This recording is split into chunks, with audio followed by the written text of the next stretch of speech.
Hello viewers, welcome to Filmy Craft. நான் உங்கள் அருண். இந்த எபிசோடில் நம்ம பார்க்க போகிற ஒரு தரமான படம் என்ன அப்படின்னா 2013 ஒரு அமெரிக்கன் பயோகிராஃபிக்கல் ட்ராமாவாக வெளியான ஃப்ரூட்வேல் ஸ்டேஷன். இப்போ இந்த படத்துடைய கதை என்ன அப்படிங்கிறத தெளிவாக இங்கே நம்ம பார்த்துடலாம். இந்த படத்தில் கதாநாயகனுடைய பேர் ஆஸ்கார் கிரண்ட். இவர் பேசிக்காக அமெரிக்காவில் இருக்கக்கூடிய ஒரு கருப்பர் இனத்தை சேர்ந்த ஒரு நபர். இதை நான் குறிப்பிடுறதுக்கு ஒரு காரணம் இருக்குது, படம் பாருங்கள் உங்களுக்கு தெரியும். இவருக்கு 22 வயசு ஆகுது.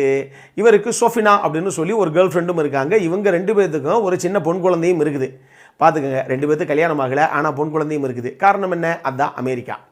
ஸோ அப்புறம் என்ன, அதான் பொன் குழந்தையே பெருசாகிட்டு வருது, அப்புறம் என்ன கல்யாணத்தை பண்ணிக்க வேண்டியதானே அப்படின்னா அதுக்கு இவர் ரெடி கிடையாது. காரணம் என்னென்னா, இவர் ஒரு சூப்பர் மார்க்கெட்டில் வேலை பார்த்தார். அங்கே இவர் அப்பப்போ லேட்டாக போய் ரிப்போர்ட் பண்ணுறாரு டியூட்டிக்கு அப்படின்னு சொல்லி வேலையை விட்டு அனுப்பிவிட்டாங்க. இப்போ அந்த வேலையும் போச்சு. வேறு வழி இல்லாமல் இந்த கஞ்சா பொட்டின தங்கங்க கைமாற்றி விடுறது அப்படி இப்படிங்கிற ஒரு சில தப்பான வேலைகளை அப்பப்போ பார்த்துக்கிட்டு போய் கம்பி எண்ணிக்கிட்டு இருக்காப்புல ஜெயிலில். அதுக்காக இப்படி இருக்கக்கூடிய ஒரு தருணத்தில் என்ன பண்ண, கேர்ள் ஃப்ரெண்டுன்னு செட் ஆகி போச்சு, குழந்தை வேறு பிறந்துருச்சு.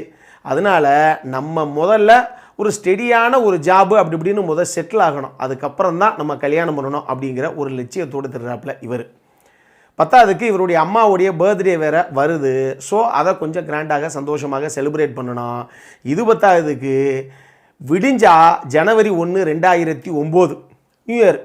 ஸோ சான் ஃப்ரான்சிஸ்கோவில் நியூ இயர் செலிப்ரேஷன்லாம் மிகப்பெரிய அளவில் அப்படி கோலாகலமாக கொண்டாடுவாங்க. அதையும் போய் பார்த்துட்டு வரலாம் அப்படிங்கிற ஒரு ஆசை இவருக்கு. ஆனால் அந்த பிறக்க போகிற புது வருஷம் இவருடைய வாழ்க்கையவே தலைகீழாக புரட்டி போட போகுது அப்படிங்கிறது நம்மளுக்கு அப்போ தெரியாது. இதுக்கப்புறம் இந்த கதையில் என்ன தான் நடந்தது, இதுதான் இந்த படத்துடைய மொத்த கதையை. இந்த படம் பிளாக் பேந்தர் படம் நீங்கள் பார்த்துருப்பீங்க. பிளாக் பேந்தர் வக்கண்டா ஃபார் எவர் நீங்கள் பார்த்துருப்பீங்க. அந்த படத்துடைய இயக்குனரான ரயன் குக்லர் இருக்கார் இல்லையா, அவருடைய முதல் படம் தான் இந்த ஃப்ரூட்வேல் ஸ்டேஷன். படத்தை பாருங்கள். இந்த படமெல்லாம் ஒரு அறிமுக இயக்குனருடைய படம் அப்படின்னு ஒரு பையன் நம்ப மாட்டேன் நீங்கள் சொன்னாலும். அந்த அளவுக்கு அந்த படத்தை எடுத்த விதத்திலேயே, அந்த ஸ்டோரி நரேட் பண்ணப்பட்ட விதத்தில், அந்த படம் ஃபைனலாக கன்சீவ் பண்ணப்பட்ட விதத்தில் அந்த அளவுக்கு மெச்சூர்டான ஒரு மேக்கிங்கு இந்த படம். இந்த படத்தில் உங்களுக்கு ஒரு விஷயம் நான் தெளிவாக சொல்லிடுறேன். இந்த படம் 1 மணி நேரம் 25 நிமிஷம் தான் ஓடக்கூடிய ஒரு சின்ன படம். ஆனாலும் இதை நம்ம 2ஆக பிரிச்சுப்போம். 1 மணி நேரம் ஒரு பக்கம், 25 நிமிஷம் ஒரு பக்கம். இந்த 25 நிமிஷம் தான் அந்த படத்துடைய மிகப்பெரிய உயிரோட்டம். ஆனால் இப்போ அட போங்க, ஒரு மனுஷனை அடிச்சு விட்டாங்க அப்படின்னு நம்ம சொல்கிறோன்னு வச்சுக்கோங்க, இல்லை ஒரு மனுஷன் யாரையோ அடிச்சு விட்டார் அப்படின்னு நம்ம சொல்கிறோன்னு வச்சுக்கோங்களேன், அதுக்கு அந்த நபர் எப்படிப்பட்டவர் அப்படிங்கிறது நமக்கு தெரிஞ்சதுன்னா தான் அவர் பண்ணது தப்பாக கரெக்டாங்கிறது நமக்கு தெரியும். சரியா? அப்படி இருக்கிற பட்சத்தில் இந்த படத்துடைய முதல் 1 மணி நேரத்தில் இவர் எப்படிப்பட்டவர், இவருடைய குடும்பம் யார், இவர் சார்ந்திருக்கவங்க யார் யார், இவருடைய அம்மா எப்படிப்பட்டவங்க, அம்மா பையனை எப்படி வளர்த்துருக்காங்க, பையன் எப்படி வளர்ந்துருக்காரு, இவர் பேசிக்காக எப்படிப்பட்ட நபர் மனசளவில், இவ்வளவு விஷயங்களையும் ஜஸ்டிஃபை பண்ணுறதுக்கு தான் முதல் ஒரு 1 ஹவர். இந்த 1 ஹவரை நீங்கள் கடந்து போனீங்கன்னா மட்டும்தான் இந்த படத்துடைய கடைசி 25 நிமிஷம் என்னங்க மேக்கிங், இதெல்லாம் என்னங்க படம், இது எப்படிங்க இப்படி ஒரு படத்தை எடுத்தாங்க அப்படிங்கிற ஃபீலே உங்களுக்கு வரும். ஸோ பொறுமையாக பாருங்கள். ஏன்னா இந்த படம் நான் பார்க்கும்போது நல்லா தான் இருக்குது, இப்படி இதில் ஒன்றும் ஸ்பெஷல்லாம் கிடையாதுங்க, இந்த மாதிரி நிறைய படம் வந்திருக்கேன் அப்படிங்கிற மாதிரி எனக்கு ஃபீல்லாம் வந்தது முதல்ல ஒரு 1/2 மணி நேரம் 3/4 மணி நேரம் போகிற வரைக்கும்.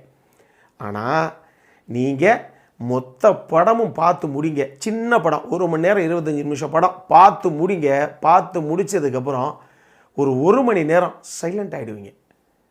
என்ன சொல்கிறது, இந்த படம் மட்டும்தான் உங்களுடைய மைண்டில் சுற்றி ஆக்கிரமிச்சுக்கிட்டு நிற்கும். வேறு எந்த விஷயமே ஞாபகத்துக்கு வராது நமக்கு. அப்படி மிகப்பெரிய அளவில் உங்களுக்கு ஒரு தாக்கத்தை கிரியேட் பண்ண போகிற படம் இது. Mark my words. நம்மளை நம்பி இந்த படம் நீங்கள் பார்க்கலாம். இந்த படம் எந்த காரணத்தை கொண்டும் உங்களை ஏமாற்றாது. இந்த படம் பார்த்து முடித்ததுக்கப்புறம் நான் தான் சொல்கிறேன், வேறு விதமாக நீங்கள் ஆயிடுவீங்க. படம் பாருங்கள், உங்களுக்கு தெரியும். நான் மிகைப்படுத்தியெல்லாம் சொல்ல, நீங்கள் பாருங்கள், உங்களை சாட்டிஸ்ஃபை பண்ண போகிற படம் இது. ஸோ முதல்ல 1/2 மணி நேரம் அதை கணக்கை வச்சலாம் நீங்கள் பார்க்காதீங்க. மொத்த படம் பார்த்து முடியுங்க. சின்ன படம், உங்களுக்கு தெரியும். இன்னொரு விஷயம், இந்த படத்துடைய மிகப்பெரிய உயிரோட்டம், அந்த படத்தை நடித்த அத்தனை பேருடைய பர்ஃபார்மன்ஸு, ஸ்டன்னிங்கான பர்ஃபார்மன்ஸு ஒரு தெரிகிட்டே இருந்து. குறிப்பாக ஒரு 2-3 பேரை நீங்கள் சொல்லி ஆகணும். முதல்ல மைக்கேல் பி ஜோர்டன், அவர் தான் கதாநாயகனாக பண்ணியிருக்கார். சூப்பரான ஒரு பர்ஃபார்மன்ஸு அவர்கிட்ட. டுவர்ட்ஸ் அ கிளைமேக்ஸ் சொல்லவே வேண்டாம்.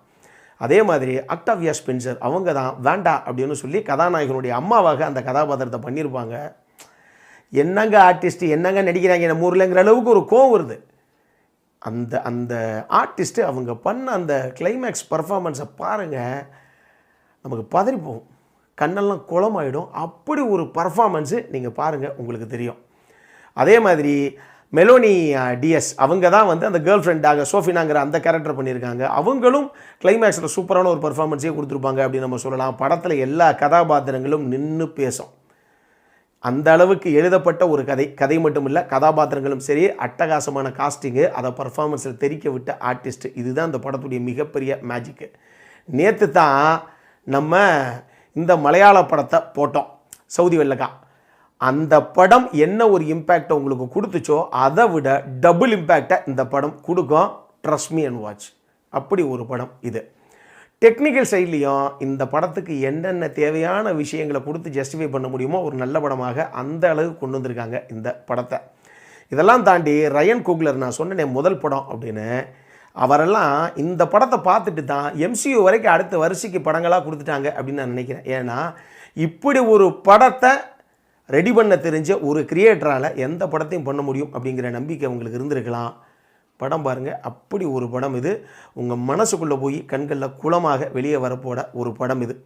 பாருங்கள், அடல் காண்டை பொறுத்தளவுக்கு இந்த படத்தில் ஆக்சுவலி செக்ஷுவல் கான்டென்ட் பெருசாக இருக்குன்னு சொல்ல மாட்டேன். ஆனாலும் ஹாலிவுட் படங்கள்லாம் இது சகஜம்தான். பட் என்ன பொறுத்தளவுக்கு நீங்கள் பார்த்துக்கோங்க, ஏன்னா இதில் செக்ஷுவல் கான்டென்ட் இருக்குதுன்னு சொல்லி சில பேர் ஃபீல் பண்ணலாம். அந்த மாதிரி ஒரு சில காட்சி அமைப்புகள் இருக்குது. என்னை பொறுத்தளவுக்கு இதெல்லாம் எல்லா படத்துலையும் வருது. பட் இருந்தாலும் நீங்கள் பார்த்துட்டு அதுக்கப்புறம் ஃபேமிலியோடு பார்க்கலாமா வேணாமா அப்படிங்கிற அந்த காலை நீங்களே எடுத்துக்கோங்க. என்னை பொறுத்தளவுக்கு நம்ம சைடில் நம்மளுடைய வேவ் லென்த்துக்கு செட் ஆகக்கூடிய ரசிகர்கள் மட்டும் இல்லை, எல்லாத்துக்குமே ஒரு ஹைலி ரெக்கமெண்டட் படம் இது. கண்டிப்பாக என்னை நம்பி பாருங்கள்.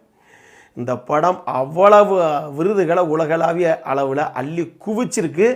அது ஏன் அப்படின்னு படம் பாருங்கள், உங்களுக்கு தெரியும்.